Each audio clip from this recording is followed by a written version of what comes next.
Alors aujourd'hui, on va parler, Bezrat Hashem, d'un sujet extrêmement important, intéressant. Et j'exagérerai pas si je vous disais que le cours d'aujourd'hui, vous l'entendrez nulle part. Peut-être certains qui l'ont entendu l'année dernière, parce que j'avais déjà fait, je crois, l'année dernière ou il y a 2 ans ce cours. Mais sinon, c'est des choses que malheureusement on n'entend nulle part et qui sont très, très, très importantes. Parce que d'expliquer la cachérisation simplement en étant tu fais ça, tu mets de l'eau chaude, tu mets de l'eau froide, tu ceci, tu cela, c'est souvent insuffisant. Les gens ne comprennent pas comment ça marche.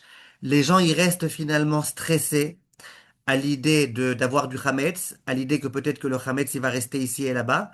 Et les gens ils sortent jamais très très en ayant bien compris toutes ces idées-là. Aujourd'hui, le but, c'est non seulement d'expliquer, bien évidemment, pratiquement et concrètement comment on va cachériser chaque chose de la cuisine, mais l'esprit aussi aujourd'hui, Bezrat Hashem, c'est de comprendre comment ça marche, de comprendre la chimie, la physique du Hametz et d'une façon générale, des choses interdites qui peuvent entrer dans des ustensiles, dans de la vaisselle. Alors, Bezrat Hashem, on va commencer à expliquer tout ça. Je vous demande d'être très, très concentrés. Celles qui peuvent allumer et ceux qui peuvent allumer les caméras avec plaisir, que je parle pas que à des carrés noirs et à une seule personne. Pour l'instant, il y a une dame qui a allumé sa caméra, je la remercie. J'aimerais, Be'ezrat Hashem, aujourd'hui, que vous soyez concentrés, que vous fermiez toutes les fenêtres qu'il peut y avoir devant vous et que vous écoutiez bien. Si vous comprenez ce que je vais vous dire aujourd'hui, vous allez tout comprendre. Et c'est un cours de haut niveau aujourd'hui, dans le sens où on va expliquer des choses que, en général, dans les autres endroits, on n'explique pas. Et voilà. Donc, je vous ai fait toutes ces introductions-là pour que vous soyez concentrés et que vous compreniez que chaque introduction que je vais vous dire, elle est utile, elle est nécessaire et elle est importante. Alors, commençons, Be'ezrat Hashem, par le commencement. On a un principe dans la halakha, c'est que si j'ai une casserole, par exemple, dans laquelle il y a du chametz qui est rentré. Ou ça peut être, si on prend un exemple plus général, il y a du porc à l'intérieur. Non, moi, j'ai pris ma casserole, je l'ai très très bien nettoyée, j'ai mis du savon, il n'y a plus de porc dessus. Quel est le problème? Pourquoi j'ai un problème à me servir de cette casserole? C'est quoi le problème? Le problème, c'est que quand je vais me servir de la casserole, il peut y avoir dans la casserole, dans les parois de la casserole, du porc qui est rentré dans le cas où c'était du porc, ou alors du chametz qui est rentré dans le cas où c'est du chametz. Et maintenant, quand je vais me resservir de cette casserole, le goût, il va sortir. Le goût qui était à l'intérieur, il va sortir. Dans la halakha, on appelle ça ta'am. Le goût, ta'am keikar. Le goût, c'est comme la chose elle-même. Donc, quand j'ai une casserole propre et qu'on me dit faut la cachériser, la raison pour laquelle je dois la cachériser, c'est à cause du goût qui peut se trouver à l'intérieur. Ça, c'est le premier principe. Deuxième principe important. Comment on va faire pour faire sortir le goût qui se trouve à l'intérieur d'un ustensile? Ça, on vous l'a déjà expliqué, je sais. Là, c'est pas mon chidouche à moi. Il y a un principe qui s'appelle kebolro car polto. C'est pas de l'italien, c'est de l'hébreu. Dans le même mode de façon dont la nourriture est rentrée dans les parois de l'ustensile, elles vont sortir des parois de l'ustensile. Ça veut dire, je vous donne tout de suite un exemple très simple, une casserole dans laquelle j'ai fait cuire des pâtes. Les pâtes, c'est chametz. Où est-ce que, dans quelles conditions les pâtes sont rentrées à l'intérieur des parois de la casserole? Quand c'était sur le feu, à même le feu, n'est-ce pas? Donc, pour pouvoir cachériser cette casserole, il va falloir que je la mette, que je la trempe, que je l'immerge dans une casserole qui est elle-même sur le feu, ce qu'on appelle une agala dans un kli rishon, dans un ustensile premier. Et si vous me dites, mais cette casserole elle est trop grande, je peux pas, on te dira, ok. Alors tu mets cette casserole elle-même qui est chametz sur le feu, tu mettras de l'eau jusqu'en haut, et tu vas attendre que ça déborde. Tu vas faire en sorte que ça déborde. D'après la halacha, c'est aussi une façon de cachériser kli rishon. Si quelqu'un me dit, mes fourchettes, dont je me sers parfois pour manger du chametz, ou toujours pour manger du chametz, j'aimerais les cachériser. des fourchettes qui sont dans une matière qu'on peut cachériser. Alors, je pose la question à la personne. Ces fourchettes, tu t'en sers en clirichon ou en clicheni? Les gens, ils me disent, ah non, non, nous, on n'a pas de micro-ondes à la maison. Donc, on n'a jamais aucune assiette qui est clirichon. Nous, en général, on a la casserole, elle est clirichon. Et puis ensuite, on transverse ça dans une assiette. Donc, la nourriture chametz qui est dans l'assiette, elle est clicheni. Donc la fourchette, je m'en sers toujours que en cliché. Comment je cachériserai cette fourchette qui a reçu du chametz en cliché? Kebolo carpolto. Dans un cliché, ça veut dire bien sûr que si je la mets dans un feu, dans une casserole qui est sur le feu, ça sera bien. Mais même si je fais pas ça, même si par exemple je fais que verser de l'eau bouillante dessus, ça sera déjà suffisant. Parce que, ou alors si je mets dans un cliché, si jamais je prends de l'eau de la bouilloire, je la mets dans un ustensile, et que dans cet ustensile je mets mes fourchettes, ça sera bon. Les choses dont on se sert directement avec le feu, par exemple si j'ai un barbecue et que je mets du pain sur le barbecue, maintenant le pain sur le barbecue, il est directement en contact avec le feu. Donc le mode d'entrée, de pénétration du chametz, c'était à même le feu. Ben ça, comment on cachérisera? Pas dans une casserole d'eau bouillante. Parce que là, il y a un contact de Hametz avec le feu sans eau. Donc on devra faire ce qu'on appelle un liboun. On devra prendre un feu, un chalumeau, et passer le chalumeau dessus, de sorte à pouvoir cachériser ça. Ça, c'est vraiment, pour l'instant, dans les grandes lignes. Et ça, c'est quelque chose que à peu près tout le monde connaît. J'aimerais, Bezrat Hashem, c'est bien, les questions que vous avez raison de les poser à l'écrit. Comme ça, on ne confond pas tout pour l'instant, on s'embrouille pas. On y arrivera, Bezrat Hashem, vous inquiétez pas. Maintenant, ça c'était pour l'instant donc le B.A.B.A. Maintenant, je vais vous donner un secret. Ce secret-là, si vous l'entendez, que vous le retenez, que vous le comprenez, vous allez comprendre des milliers de choses, je vous promets. Des milliers de choses que jusque-là, vous n'avez pas compris. Et c'est normal, vous ne connaissiez pas ce concept. Alors, je vous demande de bien écouter. Imaginez que j'ai devant moi deux casseroles. Une casserole dans laquelle il y a de la viande qui est en train de cuire, une casserole dans laquelle il y a du lait qui est en train de cuire. Imaginez que ces deux casseroles sont une ici, l'autre là. Disons qu'elles sont couvertes, il y a un couvercle. Est-ce qu'il peut y avoir un passage, un transfert de l'une à l'autre? Réponse, ben non, elles se touchent même pas. Quel rapport? Pourquoi? Parce qu'il y en a une qui est là, une qui est là, il y aurait un transfert. Non, il n'y a aucun transfert. Très bien. J'ai ces deux casseroles-là, l'une de viande, l'autre de lait, et elles se touchent les deux, elles se touchent. Je les ai mises les deux collées. Il y a le feu en dessous de l'une, le feu en dessous de l'autre. Elles sont en train de bouillir, de bouillonner, de mijoter, et elles se touchent. Est-ce qu'il peut y avoir un transfert de la casserole de viande à la casserole de lait?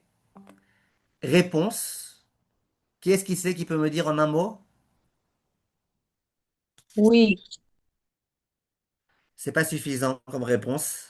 s'il y a de l'eau qui tombe d'une casserole et qui touche l'autre casserole. Très bien. Ça veut dire, je vous donne le principe. Le principe, c'est que si jamais il y a de l'humidité entre les deux casseroles, il y a du liquide entre les deux, comme elle dit Madame Elisha, s'il y a du liquide qui est tombé, s'il y a du liquide entre les deux casseroles, là, on considère que ça peut passer de l'un à l'autre. Ça, c'est un principe que si vous l'avez compris, vous allez maintenant comprendre tout ce qu'on va dire aujourd'hui. Et c'est ça qui manque. Et c'est ça qu'en général, on n'enseigne pas. Donc, je reprends. Quand j'ai deux ustensiles qui se touchent l'un l'autre, et que à l'intérieur de l'un, il y a du goût, il y a même de la matière, qu'à l'intérieur de l'autre, il y a de la matière. Pour qu'il y ait un transfert, il faudrait qu'il y ait de l'humidité entre les deux. Maintenant, attention, si par exemple je prends une casserole de viande qui est très chaude et que je pose dessus du fromage ici, là on est d'accord que le fromage va pouvoir rentrer. Vous êtes d'accord avec moi? C'est pas de ça que je parle. Moi, je parle d'une autre casserole dans laquelle il y a du fromage. Mais s'il y a un morceau de fromage qui est collé sur ma casserole de viande qui est sur le feu, là, bien sûr que le fromage, il va pouvoir rentrer. Donc là, on ne parle que de goût. Si on a compris ça, on peut maintenant, Be'ezrat Hashem, on peut commencer à se lancer dans la halakha. Et on va commencer exprès avec quelques exemples. Je suis pour commencer par les exemples, parce que souvent les exemples, ils illustrent très très bien ce qu'on essaye de dire. Je commence par un exemple. la plata de Shabbat. Donc la plaque de Shabbat sur laquelle il y a des gens qui aiment avoir les chalotes chaudes et donc qui posent les chalotes dessus. Donc les chalotes, elles sont chametz, elles sont posées directement sur la plata. Donc on est bien d'accord que c'est un peu comme le fromage qui est collé à une casserole. Le chametz, il est posé sur la plata. Le goût, il rentre, même s'il n'y a pas d'humidité entre les deux, peu importe. L'humidité, c'est juste entre un keli et un autre. Mais du chametz directement posé sur la plata, ça pénètre. Question, ça pénètre avec de l'eau ou ça pénètre sans eau? Le pain que tu poses sur la plata, il n'y a aucune eau qui est ici, c'est pas une casserole. Donc le chametz, il rentre dans la plata directement par la chaleur du feu. Qu'est-ce qu'il faudrait faire pour cachériser la plata? Il faudrait faire un liboun. Il faudrait prendre un chalumeau et le passer comme ça, vraiment sur la plata.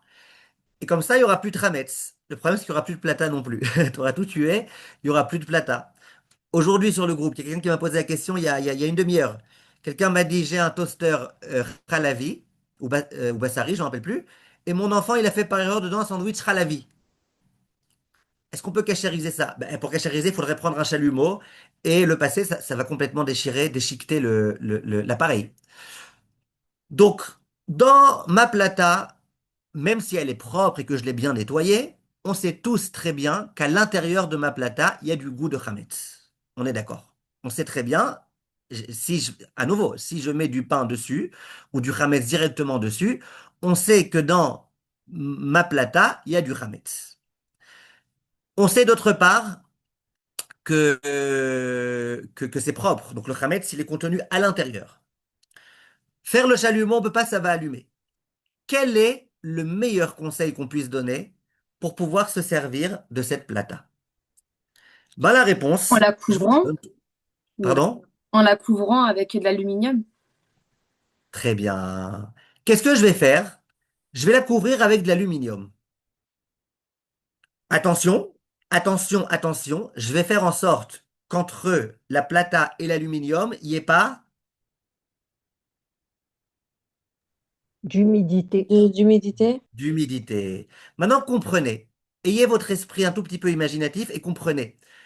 La plata et l'aluminium qui est dessus, on est d'accord que l'aluminium, c'est comme un kéli à part, comme un ustensile à part? On est d'accord. La preuve, la preuve, c'est qu'on peut faire des casseroles avec de l'aluminium. Donc, l'aluminium, c'est comme un ustensile à part. Ça veut dire que tout à l'heure, je vous ai donné l'exemple de deux casseroles. Dans l'une, il y a du lait, dans l'autre, il y a de la viande. Là, je pourrais vous donner le même exemple. Dans la plata, il y a du chametz à l'intérieur. Il y a du chametz qui est englouti à l'intérieur. Alors, je mets dessus de l'aluminium. Est-ce qu'il pourrait y avoir un transfert entre la plata et l'aluminium? Réponse de Madame Elisha, que s'il y a du liquide entre les deux. Maintenant, moi, je vais faire en sorte qu'il n'y ait pas de liquide. Au moment où je vais mettre l'aluminium sur la plata, je vais faire en sorte qu'il n'y ait aucun liquide. Moralité, à aucun moment, le chametz qui est imbibé dans les parois de la plata, il pourra sortir dans l'aluminium. S'il ne peut pas sortir dans l'aluminium, a fortiori qui ne sortira pas sur la matzah que je voudrais faire réchauffer là-bas ou sur la casserole que je voudrais faire réchauffer là-bas. Donc on a bloqué le problème. Même s'il y a du liquide, attention, entre l'aluminium et ma casserole, ça ne me dérange plus. Puisque le chametz, il a déjà été bloqué avant. Le chametz qui était dans la plata, il est bloqué au niveau aluminium.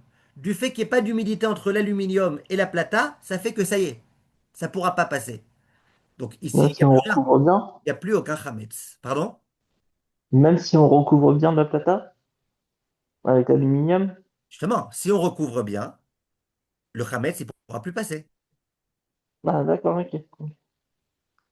Mais Rav, excusez-moi, des fois on Ouais. recouvre bien et on va dire que la marmite, ça a mijoté ou ça fait quelque chose et ça a débordé. Et quand j'enlève le papier alu, je vois bien qu'il reste des traces sur la plata. À mon avis, l'aluminium, c'est imperméable, ça c'est évident.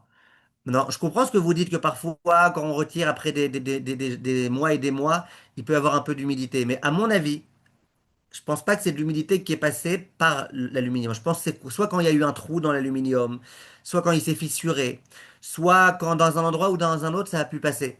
Mais l'aluminium en lui-même, c'est quelque chose d'imperméable. C'est un ustensile à part. Ok, d'accord, merci Raph. Tov. Venez, on continue encore un peu. Ah, Vous inquiétez pas, Raph, on va laisser un moment pour les questions. Attendez, j'ai mis en silence, s'il vous plaît. On va laisser un moment pour les questions. On va répondre à tout en principe, Bezrat Hachem. Donc je pense qu'il vaut mieux qu'on avance encore un peu. Et après, si Dieu veut, vous aurez la réponse aux questions. Et sinon, vous pourrez poser toutes vos questions. Donc ça, c'était la première chose, la première façon. Et ça, vous comprenez que ça peut expliquer tout. Vous avez n'importe quel ustensile que vous voulez cachériser. La façon de le cachériser, c'est comme ça. Maintenant, j'aimerais arriver tout de suite à la question qui m'est le plus souvent posée avant Pessah. Des centaines de fois. Je suis content que vous soyez nombreux et nombreuses aujourd'hui à ce Zoom, parce que le nombre de personnes qu'il y a ici, je sais que ça sera ce nombre de personnes qui me demandera moins de fois cette année la question. Vous voyez, j'ai devant moi ce qu'on appelle une chatsuba. En hébreu, ça s'appelle une chatsuba. En français, chacun appelle ça comme il veut. C'est pour ça que je l'ai amené en vrai pour que vous compreniez de quoi je parle. La chose sur laquelle on pose les casseroles. Et ça, évidemment, il y a toute une question. Comment on va faire pour cachériser ça pendant Pessah? Alors, j'aimerais, Be'ezrat Hashem, qu'on réfléchisse tout de suite à la façon de cachériser ça. Et à nouveau, toute l'introduction que je vous ai dit au début, elle va être très, très importante. A priori, on devrait dire la chose suivante. On est d'accord que souvent, il y a des choses qui tombent sur cette fameuse Hatsuba, sur cette grille, il y a des choses qui tombent. Et il y a le feu qui règne là-bas. Si le feu, il règne là-bas, le Hametz qui pourrait se trouver là-bas, il rentre dans la Hatsuba directement par le feu.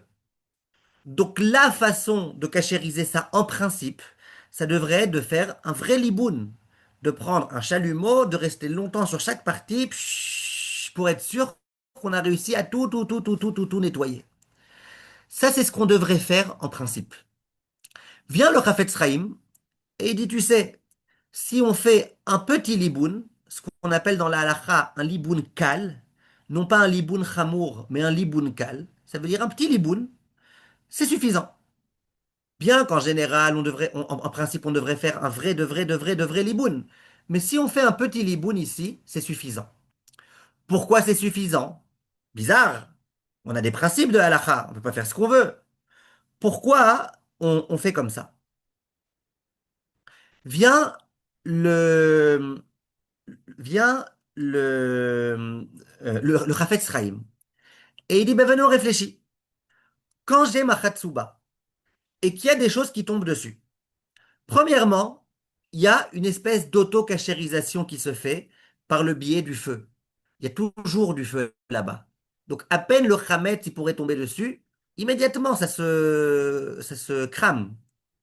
Donc, dit le Chafetz Chaim, pourquoi, quand on parle de cette chose-là en particulier, on peut être cool et dire que ça suffit un petit liboun, parce que d'abord, c'est pas vraiment Hametz. Le Hametz qui rentre immédiatement, en général, il s'auto-cachérise. Deuxièmement, écoutez bien le deuxièmement, il dit deuxièmement, c'est quoi le problème? Tu sais quoi? Ok. Disons que cette Ratsuba, il y a du Hametz dedans. Ok. Disons que l'auto-cachérisation, elle est pas bonne. Il y a du Hametz dedans. Ok. J'accepte de dire qu'il y a du Hametz dedans. C'est quoi le problème? Que je mette ma casserole dessus? Ok, mets ta casserole dessus. Entre le Hametz qui est dedans et la casserole, il n'est pas censé y avoir de transfert. Sauf s'il y a de l'humidité entre la casserole et cette chose-là. Mais c'est pas la peine de craindre qu'il va y avoir de l'humidité. Vient le Chafetz Chaim, il dit donc, c'est la raison pour laquelle, pour ces deux raisons-là, on autorise de faire un liboun kal. Ça veut dire de cachériser ça rapidement. Je vous expliquerai dans un instant comment ça marche, le fait de cachériser un liboun kal, comment on peut faire ça. Mais en tous les cas, le Chafetz Chaim, il dit, ça peut suffire. Maintenant, regardez. Le Rav Ben Zion Abba Shaul, lui, il dit, moi j'ai une idée très simple. Et comme ça, on peut cachériser très simplement. Vu tout ce qu'on a dit maintenant, vous allez comprendre. Il dit, tu prends de l'aluminium, tu le mets ici et là-bas, ici et là. chaque endroit où la casserole, elle va se poser, tu mets de l'aluminium. Tu fais en sorte évidemment qu'il n'y ait aucune humidité au moment où tu le mets, entre la grille et l'aluminium. Comme ça, même s'il y a plein de chametz contenus dans les parois de la chatsuba, ça ne pourra pas sortir, puisque d'un keli, ça sort pas à un autre keli quand il n'y a pas d'humidité. Là, tu fais en sorte qu'il n'y ait pas d'humidité. Et très bien. Et donc après, il n'y aura plus aucun problème. Évidemment qu'elle soit propre, parce que si j'ai un gros chametz dessus, le chametz lui-même, il va rentrer dans mon aluminium. Mais une fois que c'est propre, je mets un aluminium ou deux aluminiums, et là, il n'y a plus aucun problème. Ça, c'est ce que le Rav Ben Zion Abba Shaul dit. Et je vais vous dire la vérité, pendant des années, je le faisais chez moi à la maison. Je faisais pas que ça, hein. Je faisais aussi toutes les autres cachérisations dont je vais vous parler dans un instant. Mais je faisais aussi ça. Je me disais, on va faire la khumra, pourquoi pas? Qu'est-ce qu'on a à perdre à faire une khumra? Jusqu'au jour où je me suis aperçu, et ça j'ai essayé de le diffuser autant que j'ai pu, vous aussi diffusez-le autour de vous, jusqu'au jour où je me suis aperçu que c'était une très très grave erreur. Pourquoi c'est une très très grave erreur? Et je vais vous dire pourquoi c'est une grave erreur. Je dis pas qu'il a pas raison, le Rav Ben Zion Abba Shaul. Je dis que c'est une grave erreur dans beaucoup de cas. Il y a beaucoup de gens qui se servent de la même Hatsuba pour le lait et pour la viande. Parfois ils font du lait, parfois ils font de la viande. C'est quoi le problème? Le problème, c'est que il est devenu taref. Ta Hatsuba, elle devient taref. Parce qu'il y a dedans un mélange de lait et de viande. Comment les décisionnaires, ils autorisent? Ils disent, il n'y a pas de problème. Ils disent, premièrement, il y a l'auto-cachérisation. Il y a toujours le feu là-bas. Donc même quand il y a un peu de lait, ils s'auto-cachérisent. Même quand il y a un peu de viande, ça s'auto-cachérise. Deuxièmement, disent les décisionnaires, à chaque fois que tu vas mettre une casserole, lait ou viande, peu importe, sur la Hatsuba, tu feras en sorte qu'il n'y ait pas d'humidité en dessous de la casserole. Comme ça, même si vraiment ta plaque, ta grille, elle est taref, ben, il n'y a pas de contact. Il n'y a pas de contact, donc c'est propre. Il faut que ça soit propre à chaque fois. Et qu'il n'y ait pas d'humidité en dessous de la casserole. Donc à chaque fois que je pose une casserole sur une Hatsuba, il n'y a pas de problème puisque c'est sec. Il y a Bémet des poskim, mon Rav, par exemple, le Rav Moshe Sternbourg, lui recommande qu'on ait des feux spéciaux pour le lait, des feux spéciaux pour la viande. Mais on est d'accord que la plupart des gens, ils ont les mêmes feux pour le lait et pour la viande. Sur quoi ils se reposent? Ce qu'on vient d'expliquer. Qu'il y a et l'autocachérisation, et le fait que quand je pose une casserole, je fais en sorte qu'il n'y ait pas d'humidité en dessous. Donc même si c'est taref, il n'y a pas de transfert qui est possible. Maintenant, je viens et je dis la chose suivante. Tout ça, c'est vrai quand tu mets pas d'aluminium sur la Hatsuba. Donc tu peux nettoyer ça très facilement. Et le feu, il a vraiment une emprise sur ta Hatsuba. Mais quand tu mets de l'aluminium, vous pouvez constater chez vous, au bout de 2 3 jours, dans le cas le meilleur, de préparation pour Pessah, il y a dessus des mélanges de lait et de viande. Parce que le feu, il n'a pas beaucoup accès pour tout brûler. Parce que, étant donné que c'est de l'aluminium, tu ne peux pas nettoyer. Et au bout de quelques jours, tu vois vraiment de la mamachoute sur l'aluminium de mélange. Parfois, tu vois même que c'est du lait ou de la viande. Parfois, tu ne sais pas ce que c'est exactement. Et là, on arrive à un vrai problème. Si je pose ma casserole sur un mélange de lait et de viande, ma casserole, elle devient taref. Si j'allume le feu alors qu'il y a du lait et de la viande au même endroit, je fais un issour deoraita d'être mes vachel, le lait et la viande. Donc c'est vrai que dans les Ilchot Pessah, j'étais mahmir, il y a zéro chametz. Très bien, nachon.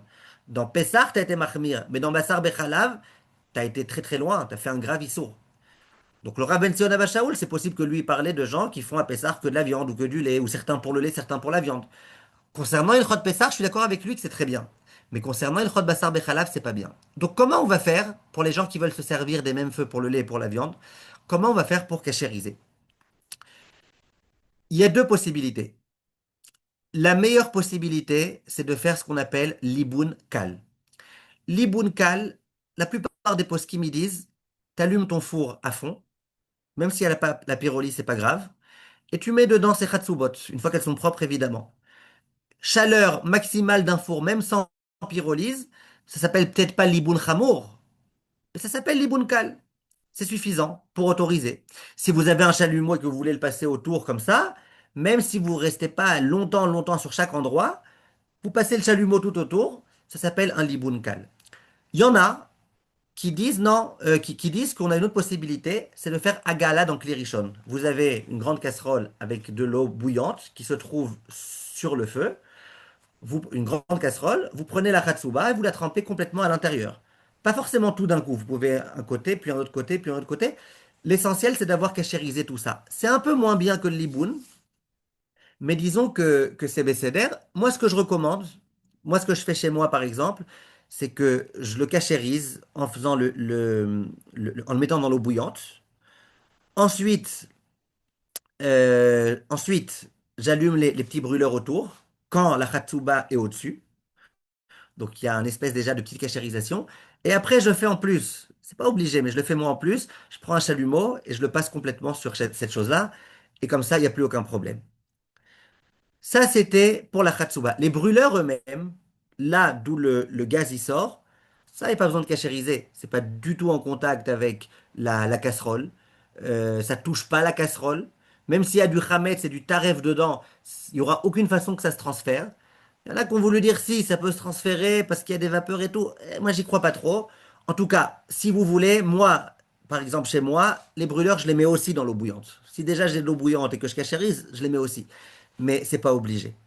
Le socle, vous pouvez verser de l'eau bouillante dessus et c'est suffisant, mais c'est aussi une khumra. Mais Icaradine, c'est pas la peine non plus de faire tout ça.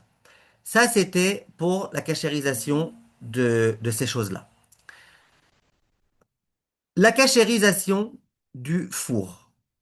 Comment on va faire pour cachériser le four? S'il y a un four à pyrolyse, c'est parfait. Parce que le four à pyrolyse, il arrive à 500 degrés et on considère vraiment que ça élimine tout. Donc on nettoie le four, après on met la pyrolyse et ça cachérise le four pour quasiment tous les décisionnaires. Je pense que quasiment aucun décisionnaire va dire qu'on interdit d'utiliser le four s'il y a pyrolyse.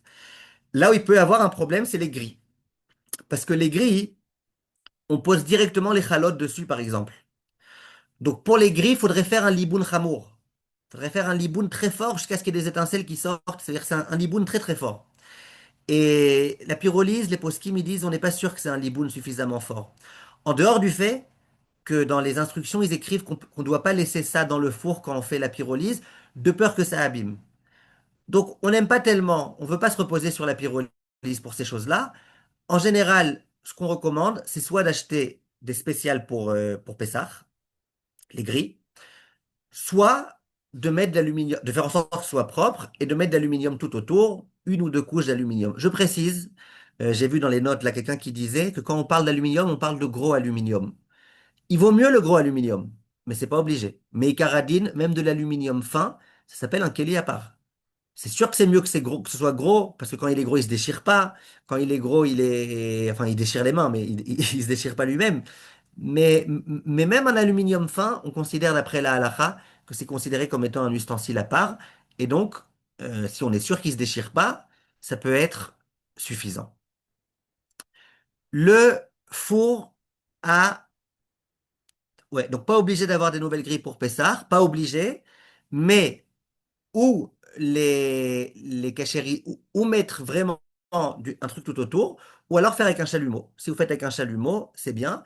Moi, je recommande toujours ce genre de choses d'acheter des spéciales pour Pessah. Vous achetez une fois dans votre vie, ça vous coûte 50, 100 shekels, et puis après, vous les mettez dans l'armoire de Pessah, et toute l'année, vous avez. C'est toujours le mieux, mais on peut pas obliger. Un four qui a pas de pyrolyse, alors là, on rentre dans des marloktot. On rentre dans des marloktot.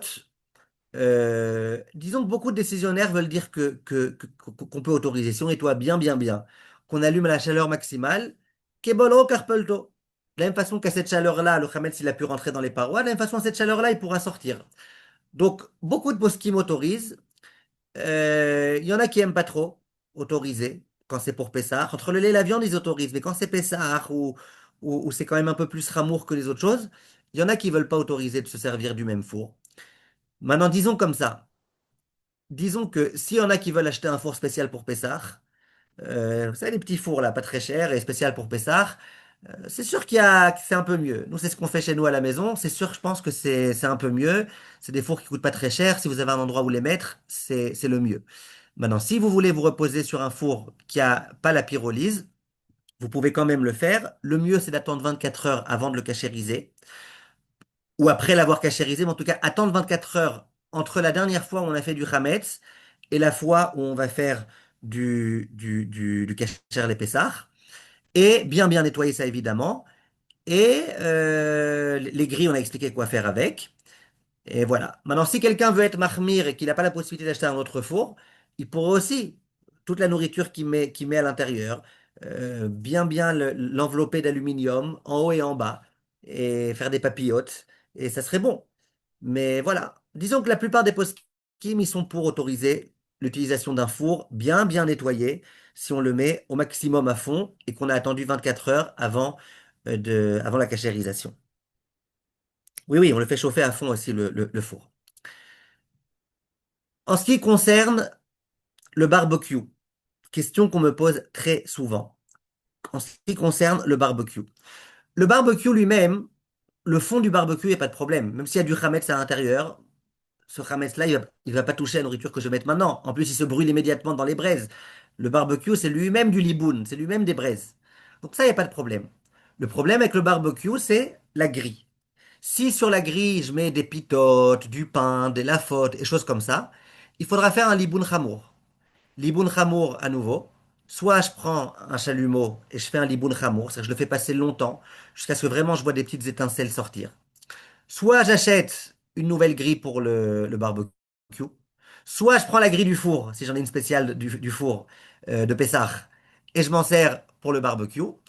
Et ce que je recommande, c'est malgré tout, il peut y avoir. J'aime pas tellement qu'il y ait un contact entre le barbecue lui-même et la grille. Parce que ta grille, elle est cachère les pessards. Mais peut-être que dans le barbecue lui-même, il va y avoir de l'humidité, ça va passer. Donc en général, je recommande de surélever un petit peu. De mettre un petit morceau de bois ou un petit morceau, un petit caillou ici, un petit caillou ici. De sorte à ce que vraiment la grille, elle soit bien surélevée. Et là, il n'y a plus aucun problème. Maintenant, regardez. Je parle beaucoup là, hein, je vous laisse pas tellement poser des questions, je suis désolé. J'aimerais juste finir les sujets les plus importants. Voilà, les plaques vitrocéramiques, je vais arriver à ça tout de suite. Je préfère juste finir tout ce que j'ai à dire d'un coup, d'un trait, et après vous laisser les questions. Je suis sûr que ça évitera beaucoup de malentendus. La plaque vitrocéramique, on rentre ici dans un sujet très important, intéressant et complexe. Commençons par le commencement. Le Shulchan Aruch, Siman Tav Nun Aleph Seif Kaf Vav, il dit explicitement que le verre, il est ni boléa ni polette. Ça veut dire que le verre, ni le chametz ou n'importe quelle autre matière ne s'intègre à l'intérieur, ni quand tu cachéris, ça peut sortir. Ça veut dire, excusez-moi, l'eau boléa, ça rentre pas à l'intérieur. D'après le Shulchan Aruch, si j'ai pris une casserole en verre, une assiette en verre et que j'ai mis du porc à l'intérieur, le porc il rentre pas à l'intérieur parce que le verre c'est une matière tellement dure et c'est une matière telle que le pas cachère il peut pas rentrer à l'intérieur. Le cachère non plus d'ailleurs, rien ne peut rentrer à l'intérieur. Ça c'est l'opinion du Shulchan Aruch. Rabbi Yosef Karo, il dit que le verre. Donc est-ce qu'il y a besoin d'une cachérisation pour le verre pour le Shulchan Aruch? Zéro cachérisation. Le verre, rien ne peut rentrer à l'intérieur. Le Rama, Rabbi Moshe Isserles, lui, il dit tout l'inverse. C'est vraiment l'une des marloquotes où ils sont tellement aux extrémités, les deux. Le Rama, lui, il dit non seulement le verre, c'est possible que le Hametz il puisse rentrer à l'intérieur. Non seulement c'est possible, mais même une cachérisation ne marchera pas. Le Rama, il veut dire c'est peut-être un peu comme de l'argile. L'argile, on sait que il est boléa, il est très boléa, il s'imprègne beaucoup. Et d'autre part, tu peux pas le cachériser. Parce que pas tout sort quand tu vas le mettre à chaud. Le rama, il veut dire, le verre, c'est peut-être un peu pareil. Qu'en est-il de la vitrocéramique? Attendez, avant la vitrocéramique, juste. Donc, venez, on résume pour l'instant une seconde. Si vous me posez une question, vos verres en verre, vous en servez à froid, c'est pas la peine bichal de les cachériser. Mais si vous me dites parfois vous en servez à chaud, parfois vous mettez de la soupe avec des croûtons à l'intérieur, alors, je vous dirais, si vous êtes Sfarad, en principe, d'après la plupart des décisionnaires Sfarad, le verre, il n'est pas boléa. Donc, il n'y a pas de problème. Si vous êtes Ashkenaz, là, on rentre dans le problème. Maintenant, regardez. Il y a plusieurs choses que je veux vous dire et j'insiste un peu pour que vous compreniez après jusqu'au bout ce que je vais vous dire sur la vitrocéramique. Je vais vous dire des grands hidushim aujourd'hui que vous entendez pas partout et je veux juste un tout petit peu les asseoir, que ce soit bien clair. Écoutez bien. Que se passe-t-il avec le Pyrex? Attendez, avant le Pyrex. Le fait que le verre, on considère que ça engloutit, et que ça, et qu'on ne peut pas cachériser d'après les Ashkenazim. Est-ce que c'est vrai même pour Bassar Bechalav? Est-ce qu'on va dire que s'il y a du lait qui est rentré à l'intérieur, on ne peut pas le cachériser pour la viande? Vient le prix Megadim, il dit non, c'est que pour le Hametz qu'on dit ça. Parce que, évidemment qu'on est d'accord en général que le verre, il n'y a pas des choses qui s'introduisent ou qu'on peut le cachériser. Mais pour le Hametz, on est tellement mahmir qu'on ne veut pas. Comme ça, le prix Megadim, il dit. Question. Le Pyrex, le Duralex, ça veut dire les choses qu'on peut mettre au four et qui se maintiennent à une très chaude chaleur. Est-ce qu'on va dire que c'est comme le verre? Et donc, d'après le Shulchan Aruch, c'est bon, d'après le Rama, c'est pas bon, ou pas? Beaucoup de décisionnaires veulent dire que ça, bien sûr, que ça peut se cachériser. Pourquoi on a dit, pourquoi le Rama il disait que le verre il se cachérise pas? Parce que le verre, on a peur de le faire trop chaud. Parce que si on le fait trop chauffer, il va exploser. Donc le verre, on dit, écoute, on a peur qu'il se cachérise pas. Mais le Pyrex, qui est fait pour aller au four, qui est fait pour supporter une chaleur très très grande, il y a beaucoup de décisionnaires qui veulent dire ça, bien sûr, ça se cachérise. Le Rav Eliashiv, lui, il dit le Pyrex, on autorise à Pessah. Tu sais pourquoi? Il dit le Rav Eliashiv, le verre, est-ce qu'on est d'accord que le verre, quand les Ashkenazim, ils disent que le verre, il engloutit et qu'il ne se cachérise pas, est-ce que c'est une réalité physique ou pas? Dit le Rav Eliashiv, on ne peut pas dire que c'est une réalité physique. Parce que si c'est une réalité physique, on devrait interdire aussi pour le lait et pour la viande. Or, tu vois que pour le lait et la viande, on autorise. C'est que pour le Hametz qu'on interdit. C'est bien la preuve que c'est pas sûr à 100% que vraiment il y a du goût qui rentre à l'intérieur. Dit le Rav Eliashiv. Alors pourquoi malgré tout les Ashkenazim ils sont mahmirim? Il dit parce que c'est la coutume. Comme ça le Rama, il dit la coutume c'est d'interdire pour le Hametz. Dit le Rav Eliashiv, la coutume, c'est ce qui existait à l'époque de la coutume, à l'époque du Rama. Il y avait du verre, il n'y avait pas de Pyrex. Il n'y avait pas d'autre chose. Donc le Rav Eliashiv, il dit le Pyrex, le Duralex, on peut cachériser. Tout ce que le Rama il disait qu'on ne pouvait pas le verre, c'était vraiment du verre qui était le verre fin, le verre de l'époque, le verre qui supportait pas la chaleur. Bref, je ne fais pas maintenant tout le long développement, mais ce que je veux vous dire, c'est que euh, euh, toute la souguielle commence de là. Maintenant, écoutez bien. Si vous vous interrogez, 95%, je pense, des rabbinim sur le vitrocéramique. Qu'est-ce qu'ils vous diront? Je vous le dis d'emblée, comme ça, c'est pas la peine de leur poser la question. C'est pas la peine non plus demain de me dire comment vous avez pu autoriser, mais Ravintel ou Ravintel il est interdit. Je vous dis à l'avance. Vous interrogez 95% des rabbinim. Les Sfaradim, ils vous diront il y a zéro problème. Pourquoi il y a zéro problème? Parce que la vitrocéramique, c'est du verre. Et même si tu me dis qu'il y a un tout petit peu de céramique à l'intérieur, principalement c'est du verre. Et la couche la plus haute, la plus élevée, c'est du verre. Et quand on a quelque chose où il y a un mélange de verre et de céramique, les décisionnaires ils disent on va par rapport au rov. Et le rov ici, la majorité, c'est bien évidemment du verre. Donc la plupart des poskim sfaradim, ils vous diront tu te prends pas la tête. C'est même pas la peine de cachériser. C'est même pas la peine de verser de l'eau bouillante dessus. Ça, c'est la plupart des poskim sfaradim ce qu'ils vous diront. La plupart des poskim ashkenazim, ils vous diront ah non, nous les ashkenazim, on considère que le verre, non seulement ça s'imprègne du hametz, mais en plus ça connaît aucune cachérisation. Donc, en malasot. Pour les Ashkenazim, il faudra acheter une autre plaque vitrocéramique ou des petits feux d'appoint. Il faudra faire autre chose.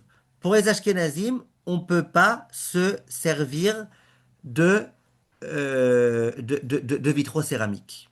La plupart des décisionnaires ashkénazes, c'est ce qu'ils vous diront. Maintenant, moi, je ne suis pas tout à fait d'accord avec ça. Et je vous explique en une seconde pourquoi je ne suis pas tout à fait d'accord avec ça. Ça veut dire, si un Ashkénaze, il veut vraiment s'acheter des nouveaux trucs et qu'il peut le faire, évidemment que c'est mieux. Je dirais pas que c'est pas mieux. Mais je dis, si c'est compliqué, est-ce que vraiment c'est un vrai problème de se servir de la vitrocéramique? Je pense pas. Pourquoi? Et là, je reprends le raisonnement.